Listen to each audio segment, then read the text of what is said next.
우리가 지혜자이든지 또 반대로 우매자이든지 삶의 현장에서 영향력을 끼치며 살아가기 마련이다 라고 이야기했죠. 그 영향력을 나타내 보이는 가장 먼저 된 도구가 바로 말입니다. 말. 그래서 지혜자의 입에서 나오는 말, 또 우매자의 입에서 나오는 말은 그 공동체, 그들이 속한 공동체에 영향을 끼칩니다. 그래서 지혜자의 말의 영향은 9장 15절에서 이야기하는 것처럼 성읍을 건져내죠. 그러나 우매자의 그 입에서 나오는 말은 10장 1절에서 이야기하는 것처럼 지혜와 종기를 난처하게 만듭니다. 여기서 난처하게 하다라는 그 단어를 직역을 하면 패하게 하다, 또 더 무겁게 만들다, 그런 의미가 있어요.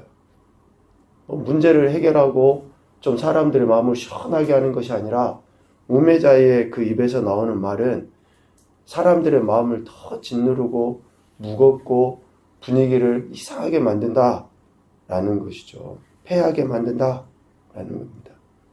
그러니까 우매자의 그 무지함이 어쩌면 지혜자의 그 지혜 그리고 또 존귀보다 더 강력하게 영향을 끼친다라는 것을 이야기하죠.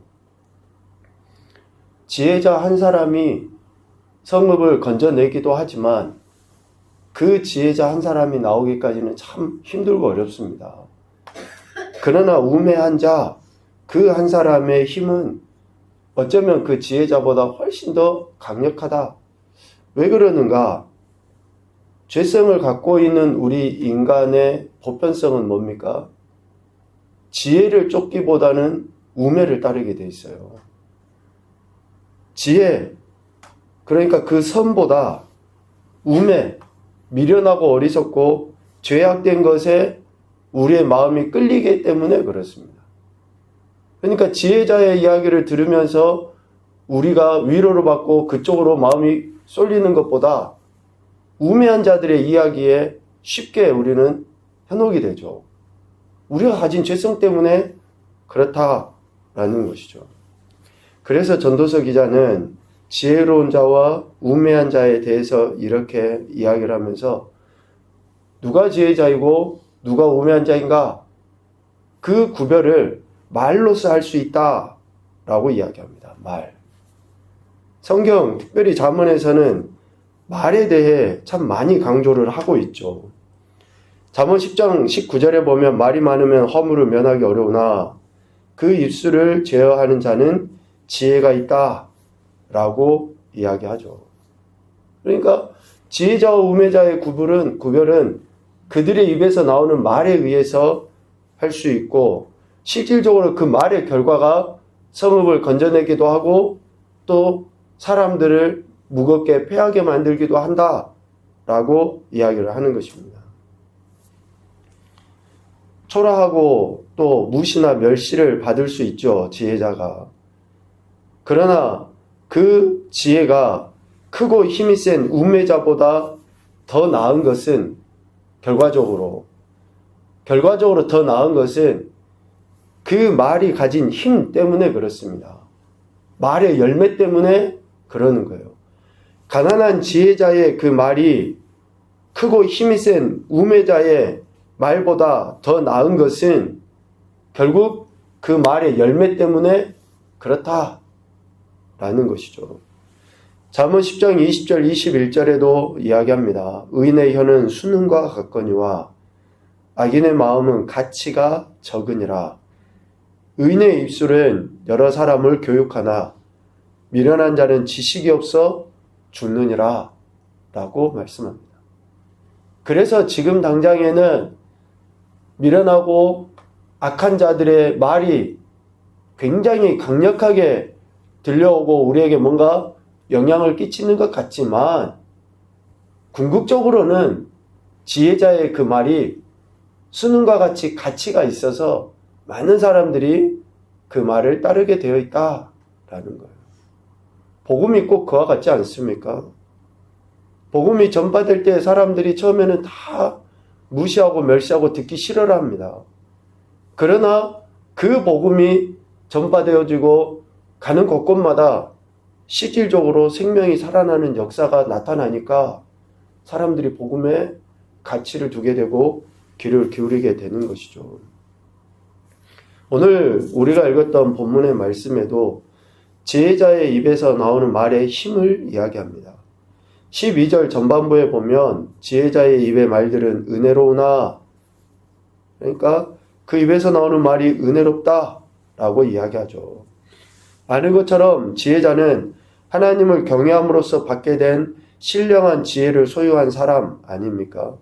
그러니까 하나님을 경외해서 얻은 지혜, 그 지혜를 소유한 사람은 은혜롭다, 그들의 말이 은혜롭다라고 이야기를 합니다. 잠언 3장 18절의 말씀처럼 지혜는 그 얻은 자에게 생명나무다라고 이야기하죠. 그러니까 지혜에는 생명력이 있기 때문에 그 지혜를 간직하고 전하는 자는 남에게 생명의 길로 인도하고 그들에게 활력을 주는 겁니다. 그래서 복음의 능력을 우리는 그렇게 표현을 한 것이죠. 특별히 이러한 지혜자의 입의 말은 어리석고 우매한 자들을 생명의 길로, 복된 길로 인도하는 것입니다. 그 어리석고 우매한 자를 앞서 8절부터 11절까지 말씀으로 보면 그렇습니다. 함정을 파다가 그 함정에 자기가 빠져버리는 우매한 자, 담을 헐다가 그 담 사이에 숨어있는 뱀에게 물리는 자, 박석이라 그러죠. 돌을 이렇게 반듯하게 떠냅니다. 그 돌을 떠내다가 다친 자, 또 나무를 쪼개다가 그 나무에 의해서 다친 위험을 당한 자, 특별히 철 연장이 무뎌졌음에도 나를 갈지 않는 자, 주술을 베풀기 전에 그 뱀에게 물려버린 자, 참 이렇게 어리석은 그러한 인생, 어리석어서 이러한 해를 당하는 자에게 지혜자의 입에서 나오는 말은 어떻습니까?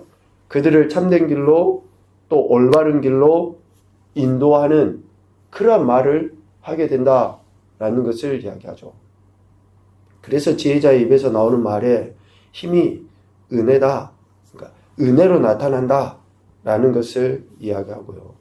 반대로 12절 하반부의 말씀에서처럼 우매자의 입술은 자기를 삼킨다.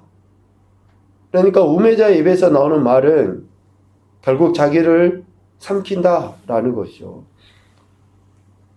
남에게 생명을 주고 은혜를 공급하기는커녕 오히려 그 말이 자기 자신마저 공고하게 만들고 또 스스로 패망에 빠뜨려 버린다라는 것을 이야기합니다. 우매자는 자기 속에 그 간직하고 있는 그 말을, 그 간직하고 있는 것을 말로 드러내요. 말로.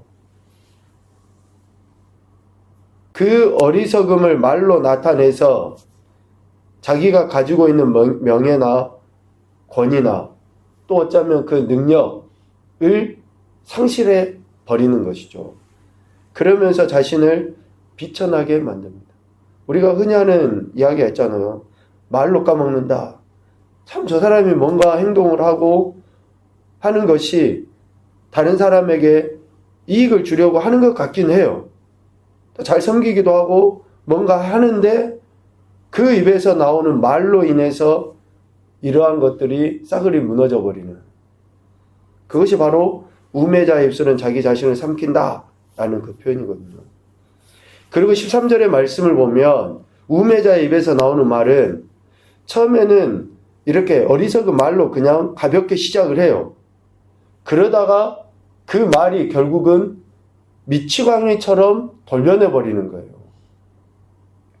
우매한 자의 그 말이 처음에는 그냥 가볍게 이렇게 이야기하지만 미치광이, 우리가 소위 말하는 광인이라고 이야기하죠. 그러니까 미친 것처럼 정신없이 완전히 혼란에 빠뜨려 버리는 그런 말을 하게 된다. 그런데도 그런 말을 아무렇지도 않게 해요. 그게 어리석은 자의 특징입니다. 매우 혼란스러운 그러한 이야기들임에도 불구하고 아무렇지도 않게 그런 말을 하는. 그래서 우매자는 그 속에 있는 어리석은 것을 말할 뿐만이 아니라 이치도 맞지 않고 도리도 맞지 않는데도 불구하고 그것이 맞다고 주장을 하고 그걸로 공동체를 혼란에 빠뜨려버리는 그러한 그 사악함을 드러내게 되죠. 또 14절에 보면 우매한 자는 말을 많이 하거니와 라고 이야기합니다. 그러니까 앞서 이야기한 것처럼 처음부터 어리석은 말을 이렇게 하면서 계속 그 말을 해요. 반복적으로. 어리석은 말을. 그러니까 실질적으로 현실도 제대로 파악조차도 하지 못하면서 어때요? 14절 중반 이후에 보는 것처럼 장래의 일을 알지 못하나니 나중에 일어날 일을 누가 그에게 알리리요. 제대로 현실도 파악을 못하는데 나중에 일을 이야기한다. 그러니까 혼란 가운데 빠뜨리는 거죠. 공동체를. 그릇된 예언을 하는 거고 과장되고 허황된 말을 떠벌리는. 사람들이 미래에 대해서 소망을 이야기하는 거 참 맞습니다. 그런데 소망을 이야기하는 것도 뭔가 기준이 있고 뭔가 될 만한 것을 가지고 이야기하는 거죠. 그런데 우매한 자는 그렇지 않다라는 것이죠. 그래서 우매자의 말은 아무리 애써서 어떤 일을 도모한다 할지라도 풍성한 결과를 가져오지 못합니다. 오히려 그런 말들로 인해서 자신만 더 피곤하게 만들 뿐이에요. 15절에서 이야기하는 것처럼 기진맥진하게 하고 무익하게 만들고 더 공고하게 만드는 그러한 결과를 가져오게 되죠. 일의 순서와 절차를 모르기 때문에 아무리 애를 써도 능률도 오르지 않고 오히려 자신만 피곤하게 만드는 그러한 사람이 우매자이고 우매자의 말이다 라는 것입니다. 결론적으로 어떤 사람의 말과 행동만 보면 그 사람이 지혜로운지 또 어리석은지를 판단할 수 있다라고 이야기하는데 그래서 말과 행동을 삼가 조심해야 되는 거죠. 우리가 평가받고 판단받기 때문에가 아니라 그 결과 때문에 그러는 거예요. 나의 행동이 특별히 나의 말이 어떤 결과로 나타나는지 그 결과물이 분명히 있기 때문에 삼가해라는 것입니다. 우리가 뭐 말을 적게 해서 다른 사람에게 평판을 좋게 들으려고 하는 차원의 문제가 아니에요. 말은 결국 뭡니까? 말을 이렇게 내뱉으면 이미 그것은 뿌려진 씨앗이에요. 반드시 열매는 맺게 되어 있습니다. 어떤 열매이든지. 그래서 말하는 것, 행동하는 것을 삼가 조심해야 한다라고 하는데 특히 지도자, 권위자로 세움을 받은 사람은 매우 조심해야 됩니다. 한 공동체, 나라를 무질서와 혼란에 빠뜨릴 수 있기 때문에 그렇습니다. 제대로 된 지도자를 그래서 우리는 선출도 해야 되고 또 지도자라 그러면 지혜를 얻도록 하나님 앞에 철저하게 무릎 꿇고 하나님을 경외하는 자가 돼야 된다는 것을 이야기하죠. 우매한 지도자의 한마디는 나라를 온전히 무질서하고 혼란에 빠뜨리기 때문에 그렇죠. 그래서 통치자의 무능은 사회를 더 어렵게 만듭니다. 앞서 이야기했던 그런 모순된 일들이 많이 일어나게 된다든지 자꾸 부조리가 판친다든지 세계적으로도 보면 그렇잖아요. 국가의 부패지수 같은 것을 따져보면 어떻습니까? 독재자가 사는 그 다스리는 나라가 훨씬 부패하기 쉽습니다. 왜요? 어리석게 그러한 일들을 처리하기 때문에 그러는 것이죠. 그래서 지혜자는 말뿐만 아니라 삶의 모든 영역에서 그 지혜대로 행동을 해서 많은 이들을 유익하게 만드는 자입니다. 그래서 우리가 하나님을 경외하는 자가 있는 곳, 그러한 공동체는 참으로 안정도 누리고 또 이러한 성장이나 번화나 이런 것들이 이루어지게 되는 것이죠. 하나님을 경외하는 자의 그러한 열매들, 그러한 은혜를 오늘 이야기하고 또 그와 반대되는 모습을 이야기합니다. 오늘 말씀 또 이런 교훈을 얻죠. 첫째, 감정과 상황을 난처하게 하는 말과 행동을 삼가하자. 감정이라든지 상황을 더 난처하게 만드는 우리의 말과 행동을 삼가야 한다. 두 번째로는 지혜로서 공동체를 건강하게 세워가자. 우리의 가정이나 교회나 우리가 속해 있는 직장이나 예수님 믿는 우리가 하나님을 경외함으로 얻는 지혜로 말미암아 공동체를 건강하게 세워갈 수 있습니다. 세 번째, 처음부터 마지막까지 한결같은 모습으로 지혜를 드러내자.